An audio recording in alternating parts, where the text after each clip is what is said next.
Hey everyone, I'm excited to bring you. It's funny how it turned out to be like a brown women panel. Um, join us, but he's kind of like I'm checking out after. I don't want to work after, but I'm excited to bring to you um, some of LinkedIn's top sales professionals. We have Anu, who is an enterprise relationship manager in LinkedIn Sales Solution. Vishu, who is a mid-market enterprise relationship manager in the high growth, right? Mm-hmm. Yep. Yeah, and Isha, you're an enterprise relationship manager in the talent solutions. Yep. Cool. Yeah. Well, excited to have you all here.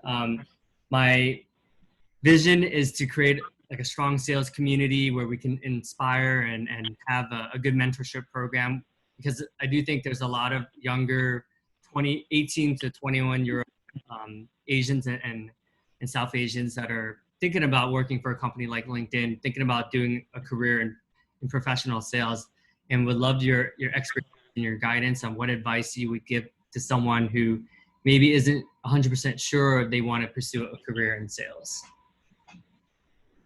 Yeah. I can kick it off. Hey guys, Vishu here. Like Davidson mentioned, I work at LinkedIn in sales for the last 2 years. Prior to joining LinkedIn, I was fortunate enough to start my passion in selling when I was 11 years old. I got my first job selling newspapers. And I realized I really enjoyed making money. I think most Asians do. But they associate like being a doctor or engineer or pharmacist with making money.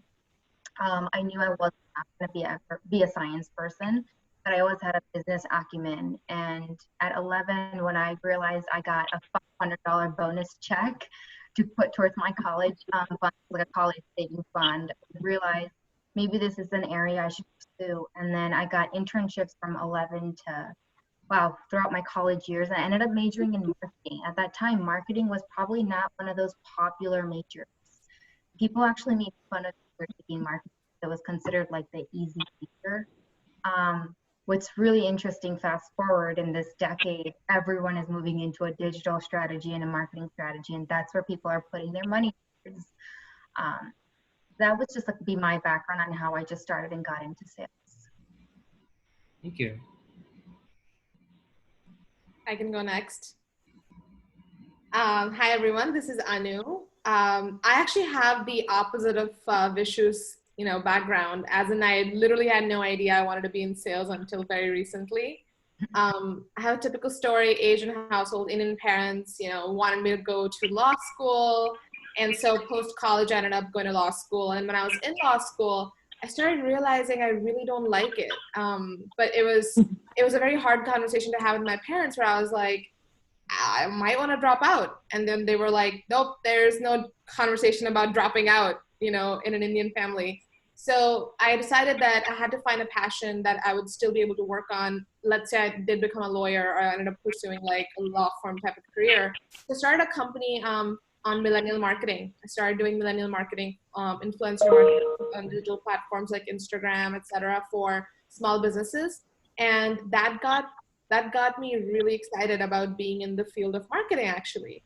And then my company got acqui-hired, and I started working for a startup. And then the CEO was essentially like, I don't know why you're in marketing, you should be in sales. And so literally my response was like, okay. I was not at all like sure about what it would mean to be in sales, but all I knew was, all right, this person knows more than me, and if they see this in me, must be something like that I should explore. And I ended up going into sales, and then one thing led to another. I ended up moving from Boston to San Francisco, and then a couple of years ago, it was actually 2 months ago, that a recruiter reached out from LinkedIn, and I was like, let's do this. So I could not be happier to be in sales. I feel so much more joy than I would if I was a lawyer. But, having that degree brings me some level of joy. But yeah, you're right. Like, it was never something, Davidson, to your point, that my parents ever saw as like a reputable career. But now that I'm in it and I'm so happy, and they see me kind of thriving, it's completely changed the way they think about sales. So yeah, the journey was very, all over the place, but I feel pretty happy that I'm here now. It's awesome. Thank you. That's awesome. I feel like I have an interesting combination of both of your approaches. But to your point, Anu, I actually never thought about sales as a career myself. And the reason for that is probably twofold. The first of which is I actually never knew of any Indian person or mentor doing that, right? So I had never seen that as an example, as a possibility. But then the second part is that I actually come from a very academic family where, everyone in my family, even to my direct parents, there's always this push for higher education, getting your master's, your MBA. And so that growing up always equaled success, or that's what was taught to us, right? So evidently, then belief is, okay, you should take a job that requires those types of qualifications or education. So I did that, right? I am the accountant by trade, the CPA. I worked at the Big Four. I got my MBA from UFC, and then I did management consulting. So I totally went through that path. But what was interesting is that in management consulting, when I was looking at, the leaders of management consulting who were partners, I actually saw that they not only did the work, that high level consulting work, but they also sold work and they brought in business. Mm-hmm. And so I thought to myself, okay, like, obviously I can wait a few years, right, to acquire that skill set that is seen as like the most successful skill set you can have at where I am today, or I can seek it out for myself. And so that's when I kind of pursued LinkedIn in the Chicago office, which is very well known as a sales hub, right? And I took sales on as a very intelligent risk at the time, not knowing anyone, in my peer set or in my schools or in my family that had done that path before. So totally a gamble on my end. But I also sought it out as a way to round out my skills and exercise a muscle that I had never learned that I even had in years prior with my different hats on. And so what's really interesting is that I feel like I'm a stronger professional now because I have learned like a very different skill that isn't really taught to us when we're growing up. And it's not specifically those hard skills, but it's very much those soft skills married to those hard skills. And so that's kind of how I landed in sales after doing all of those stereotypical things that you do in an Indian upbringing, if you will. But I found my way here and really glad that I did. That's awesome. Yeah, you're right. There's not a lot of like role models to really look up to, right? In terms of, you don't really see a lot of sales managers or enterprise sales reps. Like, we're almost like kind of like leading the way for the future generation, right? So that's one of the reasons why I wanted to put together this community. And so, like, where do you find like mentorship? Like, how do you guys go out and find? Because it's so rare, right? So I guess when you do meet someone, there's that connection, like the instant bond. But where do you go to find, people who you can seek guidance from? Yeah, I could kick off this one. I think at a very young age, I realized just personally, one of my strengths for pursuing sales was being social and being a relationship person. Early on in college, and most of you may have attested this, coming from an Indian family, I grew up extremely shy, extremely conservative, didn't have the opportunity to find my true potential and what my personality really was until I got to college. That's when I left my parents' house, went to New York, knew no one. And so I really had to immerse myself into a different environment to channel what those strengths may be. And it was in college by joining leadership organizations, by pledging a business fraternity, by having extracurricular activities and even taking on a a job on campus, work study was where I learned how to network and build relationships with professors and leaders in just college in itself. I think networking in itself would be like the number one thing I would attest to any kind of success in my life, because it was those relationships that got me in the door. A great example I love sharing is how I got to LinkedIn. Right during like the financial crisis in 2008, I was at St. John's University in New York, and nobody was hiring at that time, and I got an internship at Thomson Reuters. And it was a 3-month internship that turned into a 1-year internship with such a good manager. And he kept me on my entire senior year. But one of those people on my team happened to be my boss today. 12 years later, we connected on LinkedIn. And he brought me into this company, 12 years later. So that's just a testament to like the power of networking, whether it's in person or whether it's on a digital platform. Thank you. Love that story so much. 10 years, you remembered you. Yeah. I was a kid. I think I was like 17 or 18 years old. Love it. Yeah, I think that kind of, piggybacking on that, so I was 17 when I came to the US and had never actually been here before. And it was like the first time I stepped foot and I was going to a university. I went to Purdue University in Indiana. Not sure if anybody knows. It's actually near Chicago. So Yep. Chicago's old stomping grounds. And I realized that pretty much nobody looked like me. I not only was brown, Indian, had never been there before. I also had a big accent. And it was everything that basically like made me feel like the odd one out. And freshman year, it was really tough, right? It was really tough making friends, and it was such a big culture shock. But I realized that the fear was mostly within me when it came to like approaching people.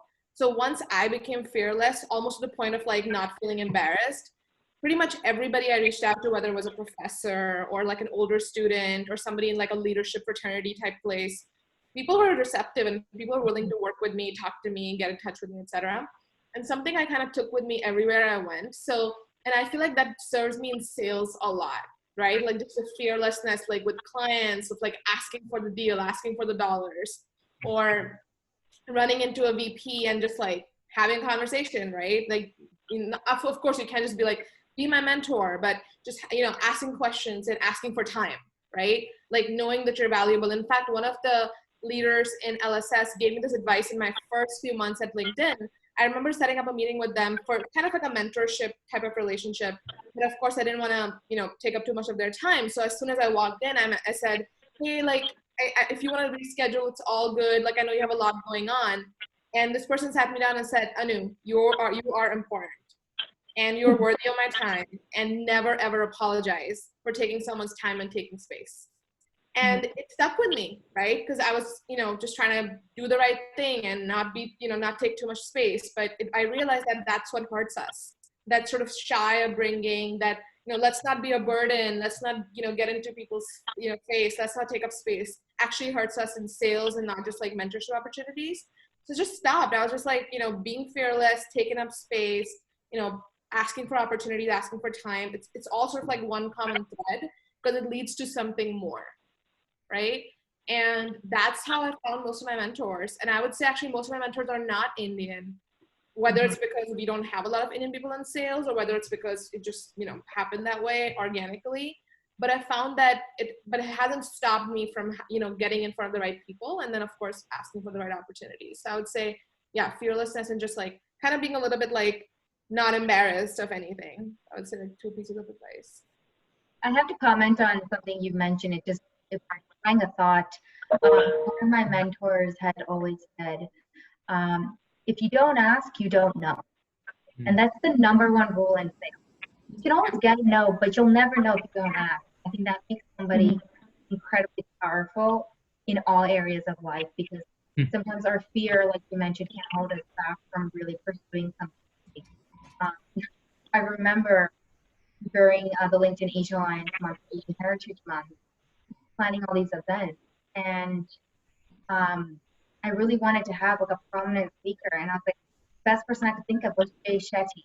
I admire him so much. I'm like, I'm gonna have to reach out and pull all my strings and see which one hits. And like one of them hit, and his agent called us back, and the next thing you know, a month later, he was on LinkedIn and talking to us.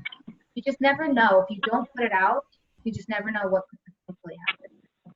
I think that's like the biggest life advice, right? Like to your point, not just in sales. I think Madonna has this quote similar to that, like most people don't get what they want because they don't ask for it, right? Whether it's like asking for the right table at a restaurant or asking for, you know, a promotion, asking for a raise. It's all comes down to just like not being embarrassed and just being fearless. So yeah, I love that you got Jay Shetty to come to LinkedIn. I'm the hugest fan. Yeah. I love him. Yes, I second that. It was an awesome session. So kudos, Vishu, for making that happen, and asking into success, if you will. But yeah, on the topic of mentorship, I feel like I have, if I think broadly, I feel like I'm picking up mentors in every like stage I'm at. So, you know, whether it's personally, my sister's 5 years older than me. So I always joke that I get to see the crystal ball, you know, 5 years before it happens and see what she's going through and then help mitigate those risks or plan for them 5 years ahead of time. But then even professionally, I think just given like the number of transitions I've had, I can't really point to a mentor specifically in sales, but I can point to mentors who just really know me, believe in me, and then really want to see me succeed and not be complacent. So I think it's really like, to your point, Vishu, like if you don't ask, nothing will happen. And I think that has been a theme that I've tried to embed always in my life of like, break the status quo, ask. If you get rejected, at least you tried, but you'll land somewhere in the middle. And so I feel like the mentors that I have stuck closest to are ones that celebrate that spirit and then sponsor me and like push me forward. So like each transition I've had, I've clearly had to or needed a sponsor or a cheerleader, right? To like write me a letter of recommendation to B school or, you know, serve as a reference for the next gig. And every time it's that energy that serves as mentorship for me, while also trying for me to kind of pave my own path and learn a new skill set that I might not have an existing mentor today, but I do have people that believe in me, even if they can't teach me those exact tactics that I need today. That's awesome. Yeah, I'm hearing a lot of comments amongst like just breaking the status quo, like not being afraid to be different, not being afraid to ask for what you want. And, you know, if you don't ask, you don't know, right? So that I think that's such a great, because I think a lot of us have fears, right? Whether it's like, oh, well, everyone else is doing something different. Like, why would I be, you know, why do I want to do something different? I'm curious, when you work with a lot of decision makers, like I think we were just talking about this earlier, there's a lot of it is what middle-aged white male that are, you know, ultimately control the budget for a lot of organizations. So I guess like how can you like relate to them, or like how can you find common ground? Any advice on, because I do think the C-suite still in this context is still primarily like white, right? And in even more predominant as well. And I know that, you know, you're all women, so. I just wanted to give like a reference to Anu's awesome anecdote, whereas like when you show up in a room, how do you show up, right? Do you say, oh, sorry, do you need to reschedule? Or do you show up with confidence and you have an agenda, and if it doesn't go your way, you can pivot and you can adapt. And it's about like really feeling like you belong in that room. And so I kind of learned how to do that in my, you know, in my client serving role when I was much younger actually, and I saw this as a huge obstacle. So like while I was in audit, I was like, I don't know, early 20s, and the C-suite would be asking us, you know, if the financial statements looked okay. And my job is to basically tell them that they might have done something wrong. So it's not even consulting or helping, but I'm the bad cop that's saying, hey, I think your accounts receivable is materially misstated. So that's a big accusation to be making to someone who's, you know, decades older than you. And I think in that period of my time, I did second guess my, you know, my worth. I did speak a little bit quieter. I did kind of wait to be asked to lend my opinion. And then a few engagements later, I tried to flip that on its head, and I did the exact opposite. And what I saw is that automatically the way I showed up in that room completely flipped the way that my clients talked to me, regardless of how much older they were, regardless of, you know, whether they were also a minority or not. And it totally flipped the script. And so that learning, you know, in my early 20s actually taught me that lesson, to always show up in a room like I belong. And I think that has definitely helped me, especially at LinkedIn, when instead of one client, I have 50, right? So I have to keep doing this over and over again, which is something I'm not used to from my previous roles. But that's how I have, you know, faced that obstacle head on.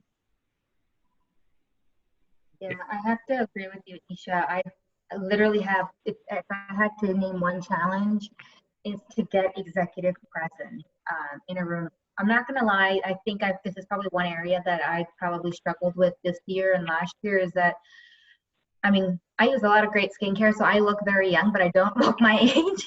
I am much older than my age, but it's hard when someone just looks at you and they just see like a young face or a pretty face and they don't take you seriously.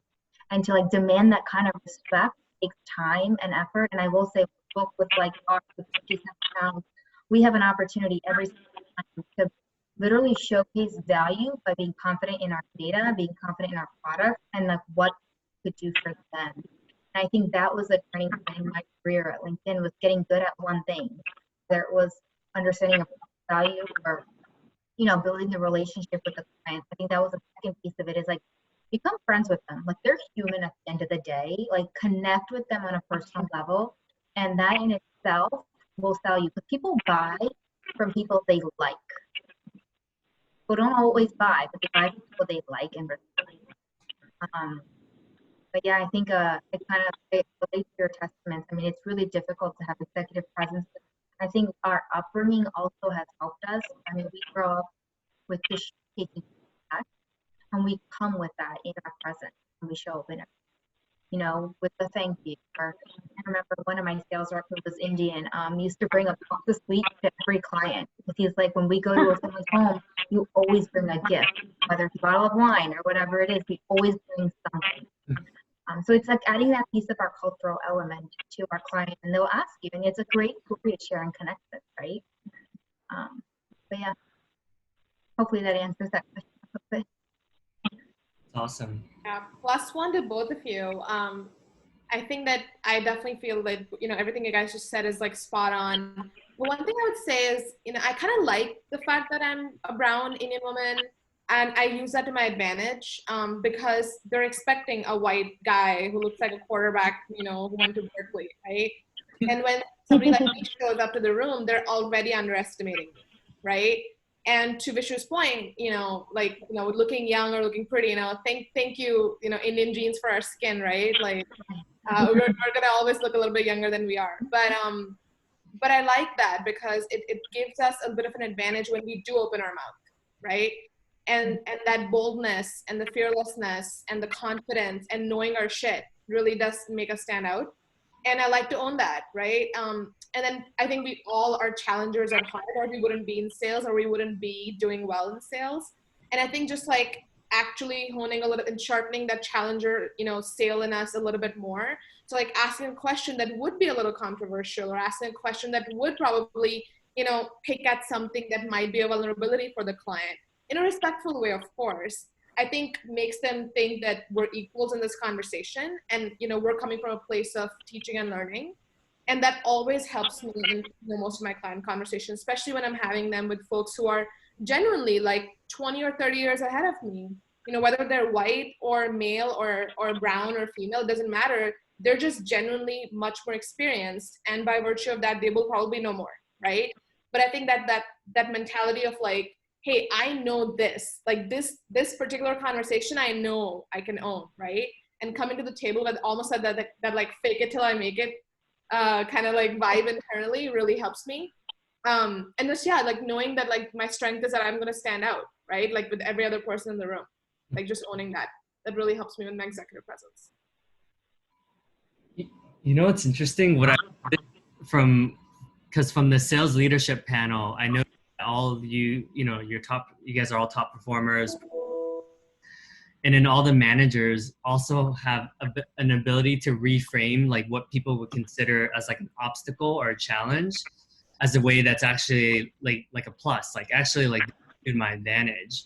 So I definitely noticed there's a difference between people who are like killing it versus people that are more like a victim to, well, it's like, oh, you know, they're all like, it's like making an excuse versus, well, actually I see it as an advantage and this is what makes me different than everyone else, you know? So that's a common theme I've noticed amongst all you guys. Yeah. We've got positive attitudes. Yeah. It's important to note that I didn't have this when I was a little younger, right? Like I've definitely fallen so many times and been in rooms where I felt small, right? And then I've taken advice and listened to podcasts or like read books or like, you know, gotten advice from Mindy Kaling, right? Like I think these things are honed, and I don't want like a 21-year-old reading this or listening to this and going like, damn, like I don't have that. You know, I guess it's not me. I guess I'm not built for sales. But I think that's important to just like the fact that you're listening to something like this or you're reading a book about it or you're trying to hone your executive presence skills, like that's the right path. You're going to get there. Like I'm 30. I don't know, Vishu looks like we're sort of all of the same age. Like we've gained these skills over the years. I definitely was not here 5 years ago. And I know I have a lot more, you know, to learn too. So I think that's important to know. Yeah, that's a good call out. Like even me predicting to do something like this 2 years ago, I would have been like, yeah, right. You know, it's cool to see how we can just like so quickly in a matter of seconds. But yeah, Mindy is awesome, by the way. Like I love her and like she's awesome. And Lily Singh as well. She's like inspiring. Yes. So it's awesome that when people lead the way for like the next generation and you know, when you start to see it, you're like, okay, like it's possible, you know, but the first one, you're kind of like, oh man, like this is like, there's a lot, you know, I feel like sometimes we put a lot of pressure on ourselves too, you know? Yeah. And, you know, Anu, you made such a good point with, you know, I wasn't like this 5 years ago kind of thing. And I think if we even, you know, step back from our personalities, I think like the times are also not the same that they were 5 years ago. So I would argue that like right now it's almost like cool to be different, right? It's cool to have a different weekend story of what you did. And I think that LinkedIn specifically celebrates that to make you feel more valued. If you are offering a different perspective. And I think like an interesting example of this was last year during the Volley. And it was or maybe it was 2 years ago, but it was a hard quarter and people were feeling kind of down. And I remember that we had a Thanksgiving team meeting at my manager's house. And, you know, the sentiment was, it's a hard quarter, things seem dark, but we're going to get out of it. And my manager actually turned to me and she said, hey, Isha, I know you wanted to share a few things about the Volley. I think that would be appropriate at this time. And it was so amazing because I brought a little candle for each person on our team. And I said, hey, the Volley is the festival of life. It's looking at good, you know, good over bad, positivity over negativity, like kindness over like ill intention. And so while we are in this rut, or so it seems, like I think we all have something to look forward to. So I'd like to go around the room, everyone say something you are grateful for and light your candle. And everyone did that in the dining room table of my manager's living room on Thanksgiving. And we all celebrated the Volley. And the fact that that could happen and that it was applauded instead of like, oh, that's different, that's kind of weird, that has like, the stories like that have positively reinforced me over and over and over to like embrace the cool, special things that we do bring, because chances are everyone else will also appreciate it. Like the time is very accepting of those things now. Mm. That's a very cool story. Thank you for sharing.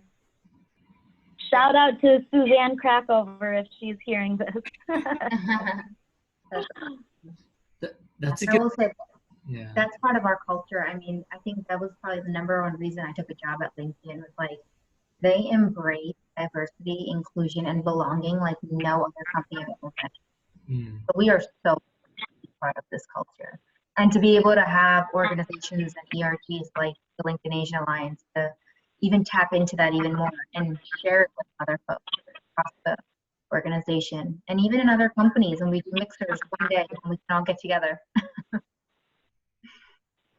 Yeah, it is pretty awesome. Like I remember like some transformative moments in my life. Even like the Ramadan event was like blowing for me. I was like, whoa, I had no idea all this stuff, you know? And I feel like not many companies have that opportunity where like every day I can learn more about, you know, like things. Like even Black Lives Matters. I'm pretty sure if I worked at a different company, I wouldn't be growing as much. But because it, you know, we're taking a stand, I'm like, whoa, like there's a lot that I need to look at myself, you know? Mm.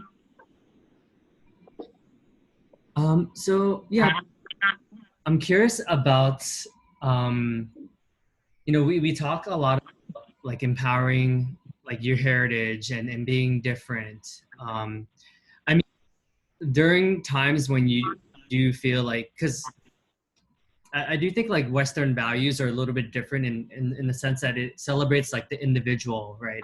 Expressing yourself. But I do think like Eastern culture tends to be more like, well, you have to think about your family. You have to think about like, you know, the collective society, right? I feel like there's that saving face component that sometimes like I don't necessarily agree with. Like, I don't know, like how does that affect like your sales and you know, how you approach your sales process and all that? I think that's an interesting question. I don't have a thorough answer to this, but I will say in terms of sales, I mentioned earlier, like I love being Indian and I love embracing my culture in my job. And when it comes to like just with my working with my clients, like Diwali was a great example. I remember I sent every South Asian client that I knew a happy Diwali, or if it's a Ramadan, I'd send them a note. But I always try to acknowledge different cultures, and if I know that person celebrates it, just sending them a quick note or a quick text and just giving a little bit of acknowledgement goes a really long way, because you're not connecting on a business level now, you're connecting on a personal level, and that's where it starts. That's when you start structuring, right? You don't come off as a salesperson. And I think that's a huge thing to understand about sales. There's already a connotation that, you know, all you want is to get something out of that person. But when they know your heart's in a good place and that you're there more than just dollars that are coming your way, it goes a long way in building a long-term strategic partnership instead of a short-term transactional one.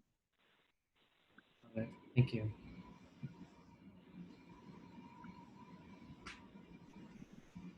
Jen and I are looking at ourselves like, who's going next? Go for it. I just said that. Davidson, I have to say, like, I'm not 100% sure, like, what the question was. Yeah, so that's a good clarifying question. Kudos to you. And it's recorded. I was just thinking, like, I feel like sometimes, like, you know, like I guess your typical like what you would expect. Like I think you guys mentioned it. Like you have to kind of like apologize, or you don't own the space, or you know, it's like the agenda, like setting a strong agenda. I think I guess it ties back to the executive presence part. I feel like sometimes Eastern culture kind of like, hey, like you got to make everyone happy, say thank you to the aunties and the uncles, and you know, there's a lot of like apologizing, or like, you know, I guess in our case, of bowing down, you know. Yeah. Okay, that makes total sense. All right. Thank you for clarifying. I would say I have an internal story for this. This is not client facing. This is actually an internal story. So I think one of the major tenets of Indian culture, especially when it comes to women, is being sort of like a diminished version of yourself. I don't know if that makes sense.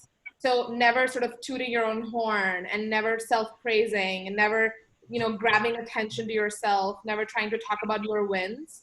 That really hurt me in the beginning when I joined sales. And I have to say, I still haven't mastered this. This is definitely like a weakness of mine. So, we would have these sort of, sales meetings where we would all go around and be like, what was your win of the week? Or what was your win of the month or whatever, right? And I remember I would break into cold sweats when I had to talk about myself. I swear to God, it was so hard. And I would just be like, I landed this big renewal, and then like next person, right? And my entire thing would be 5 seconds to 10 seconds, and other people would go on and on and on. And I was just like, what is it? To me, I was like, that's bad, right? Like, why are you taking up so much space talking about yourself and your win?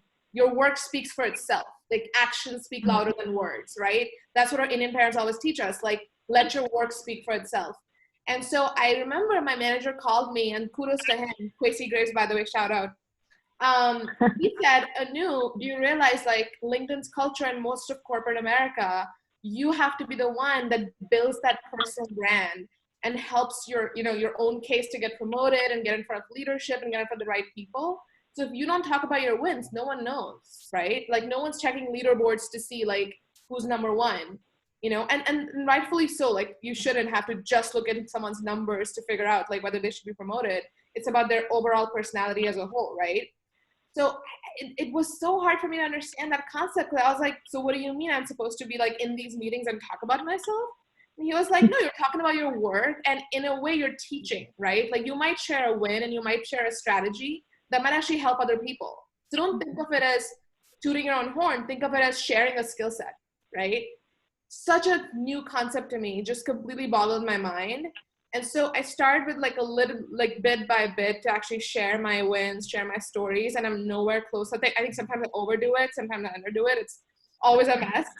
But I think to me that was like a big cultural change, something that was like holding me back, that I had to kind of like slowly shed and like let go of. So it doesn't matter so much in client meetings, because you're like, you have their attention, you're like one-on-one. It's like you, like the LinkedIn team and the client team. But internally, you're kind of competing with all the white guys and all the brown guys and the black guys, right? And like you diminishing yourself doesn't help at all. So I would say that's one thing that came to mind when you asked that question. Yeah.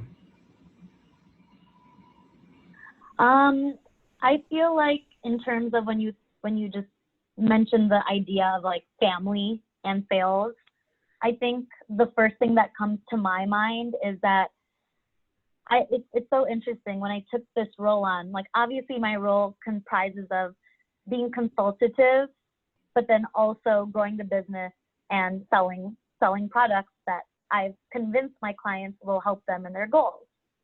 But it's so interesting because even when I, described my role, I would lean more on the consultative part when explaining it to my family, and lean less on the sales part. And the reason for that, I think this comes down to bias, right? But I think there's this bias and maybe this lack of awareness, because it's not very commonplace, that there's this like stereotype that sales equals this spammy telemarketer caricature, that we know is so far removed from, a tech giant like LinkedIn, and sales is the number one way that they generate revenue, right? So I think there's this bias.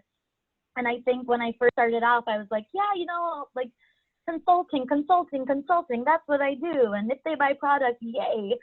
But now I've started to lean in more and say like, hey, you know what? Like there's a reason I'm here. There's a reason LinkedIn is bought by Microsoft, which is killing the game. I'm part of the front lines of that revenue generating stream.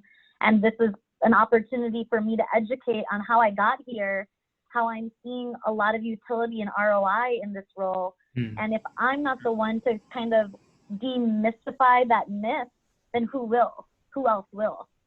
And so that's kind of what I think of when you mention like family and sales. It's just like that underlying bias that I have grown to debunk. That's awesome. I appreciate that. Yeah, that's very relatable because I do think, I mean, South Asians are pretty much the same as like all other Asians, but yeah, you know, when you think of sales, they're like, oh, you know, like if when a parent's bragging, they'll probably brag more about their daughter or son who's a doctor than, you know, is in sales, right? So it's up to us to kind of like demystify that actually, like, I have a great career and I'm happy, I make good money, you know, but people don't know that because it's just not as common, you know. I don't think there's a misconception on like how much money people actually make in sales. Like I tell my parents one day, they're like, "What?" I'm like, "I can do more than a doctor, just so you know."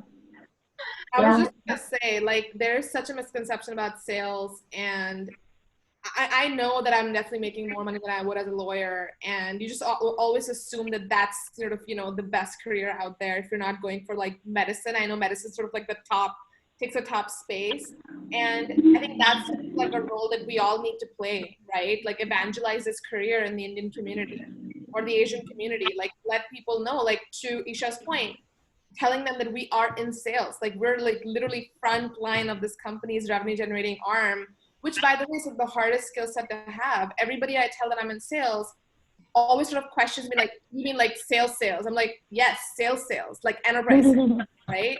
And people always have so much respect for it outside of that Asian community, right? Because it's a hard thing to do. It's a hard job, right? Let's be honest. Always having that number hanging on your neck is not easy.